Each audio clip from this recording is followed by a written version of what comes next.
Good morning friends, జగడోకు స్వాగతం. ఈరోజు జరిగిన ఒక సంఘటన నా మనసుని కకావికలం చేసిందండి. అది మీతో పంచుకుంటాను.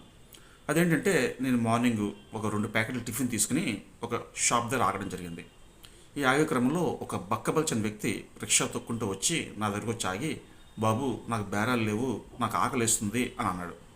ఆ మాటలకి ఒక్కసారిగా ఆయన బక్కబల్చని పర్సనాలిటీ, ఆయన రిక్షా తొక్కే విధానం చూసి నా మనసు కకావికలం అయిందండి.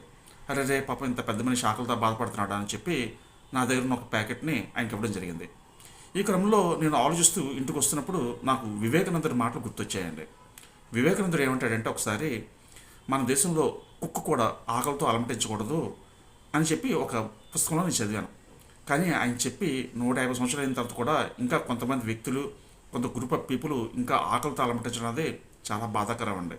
మనం అలాంటి వ్యక్తులను గుర్తించాలి. మనకు తోచిన సాయం చేసినట్టయితే కొంత మన మనసుకు రిలీఫ్ ఏర్పడుతుందండి.